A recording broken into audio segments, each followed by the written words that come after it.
Assalamualaikum warahmatullahi wabarakatuh. Perkenalkan, nama saya Ratih Amelia Agustin dengan NIM 12120202010, jurusan PAI kelas 5F.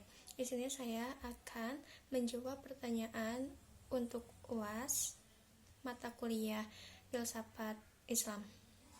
Yang pertama, menurut teori emanasi, alam merupakan pancaran atau manifestasi dari pencipta atau Allah.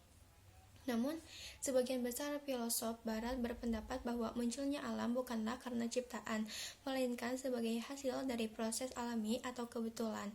Mereka cenderung melihat alam sebagai entitas yang mandiri dan tidak terkait dengan pencipta. Pendapat ini seringkali didasarkan pada pemikiran rasional dan observasi alamnya. Untuk jawaban nomor 2, Ibnu Sina, juga dikenal sebagai Avicana, memandang jiwa sebagai substansi spiritual yang terpisah dari tubuh. Nah, bagi Ibnu Sina juga, jiwa merupakan intelek aktif yang mampu memahami dan merenungkan hakikat keberadaan. Jiwa memiliki kemampuan untuk mencapai pengetahuan yang lebih tinggi dan memahami hakikat alam semesta. Dengan sementara itu, Mulia Sadra, seorang filsuf Persia, mengembangkan konsep wahdat al-wujud atau kesatuan eksistensi. Bagi Mulia Sadra, jiwa merupakan bagian integral dari kesatuan eksistensi dan tidak dapat dipisahkan dari alam semesta. Jiwa adalah cermin dari Tuhan dan memiliki potensi untuk mencapai pengetahuan hakiki melalui pengalaman spiritual.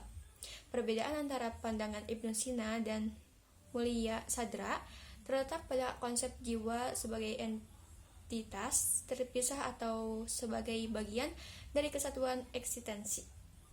Untuk jawaban nomor 3, filsafat akhlak Ibnu Miskawayh dan Ikhwanus Sofa memiliki peran penting dalam pengembangan pendidikan akhlak. Ibnu Miskawayh merupakan seorang filosof Persia yang mengembangkan konsep akhlak berdasarkan pada keutamaan dan kebaikan batiniah. Baginya, pendidikan akhlak bertujuan untuk membentuk karakter yang baik dan meningkatkan kualitas hidup seseorang. Sementara itu, Ikhwanus Sofa adalah sekelompok filosof muslim yang juga memiliki pandangan serupa tentang pendidikan akhlak. Mereka menekankan pentingnya pengembangan akhlak yang baik melalui pendidikan dan latihan spiritual. Implikasi dari pandangan ini adalah pentingnya pendidikan akhlak dalam membentuk individu yang memiliki nilai-nilai moral yang tinggi dan dapat berkontribusi positif dalam masyarakat. Untuk jawaban nomor 4, menurut Imam Al-Ghazali, hubungan antara akhlak, ilmu, dan tauhid itu sangat erat. Bagi Al-Ghazali, akhlak yang baik adalah hasil dari pengetahuan yang benar tentang Allah, tauhid, dan pemahaman yang mendalam tentang alam semesta, yaitu ilmu. Ilmu yang benar dan pemahaman tentang tauhid membantu seseorang untuk mengembangkan akhlak yang lebih baik. Imam Al-Ghazali juga mengajarkan bahwa pengetahuan tentang Allah Subhanahu wa Ta'ala dan pemahaman tentang alam semesta harus diaplikasikan dalam kehidupan sehari-hari melalui tindakan dan perilaku yang baik. Akhlak yang baik adalah manifestasi dari pemahaman yang benar tentang hakikat keberadaan dan hubungan kita dengan Allah. Dengan demikian, ilmu, tauhid, dan akhlak saling terkait atau terikat dan saling mempengaruhi dalam pengembangan diri yang lebih baik. Untuk jawaban nomor 5, yaitu disuruh untuk menjelaskan mind map yang sudah dibuat. Penjelasan mind map yang saya berikan yaitu tentang materi Ibnu Tufail. Materi tentang Ibnu Tufail. Nah, untuk biografi Ibnu Tufail itu Abu Bakar Muhammad Ibnu Al-Malik Ibnu Muhammad Ibnu Tufail, itu nama asli Ibnu Tufail, nama lengkapnya. Untuk lahirnya di Guadik, provinsi Granada, Spanyol pada tahun 506 Hijriah atau 1110 Masehi. Nah, pengetahuan dan karir Ibnu Tufail luas sekali, yaitu meliputi filsafat, matematika, kosmologi, kedokteran, dan sastra. Adapun Ibnu Tufail juga menghembuskan napasnya terakhir di Maroko pada tahun 1185 Masehi.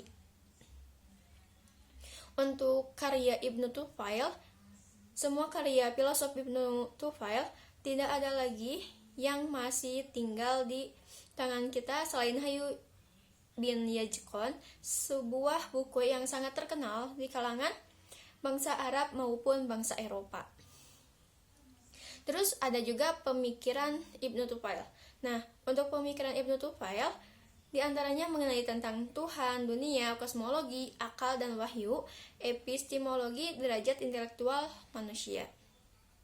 Nah, siapa sih Ibnu Tufail ini? Nah, Ibnu Tufail ini adalah seorang filosof Muslim yang berasal dari Andalusia, Spanyol. Dia juga dikenal sebagai seorang dokter dan ilmuwan. Karya-karyanya juga dalam bidang filsafat dan pemikiran telah memberikan kontribusi yang signifikan dalam perkembangan pemikiran Islam. Lalu, apa sih hubungan pemikiran Ibnu Tufail dengan pendidikan? Nah, hubungannya itu pemikiran Ibnu Tufail memiliki pengaruh yang signifikan dalam pendidikan karena menekankan pentingnya pendidikan yang berbasis pada pemikiran rasional, pengembangan akal dan spiritualitas, serta penggunaan metode pembelajaran yang interaktif.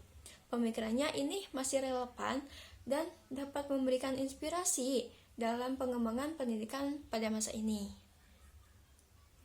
Untuk isi karya Ibnu Tufail itu, bukunya yang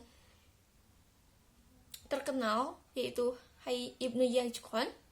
Isinya karya ini merupakan roman filsafat yang menggambarkan perjalanan seorang lelaki yang hidup sendiri di sebuah pulau terpencil dan menemukan kebenaran melalui pemikiran yang masuk akal. Mungkin lebih singkat isi tentang karya Ibnu Tufail segitu. Terima kasih.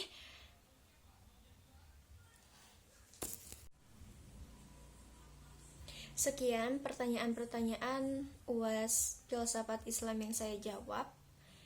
Sekian dari saya. Wassalamualaikum warahmatullahi wabarakatuh.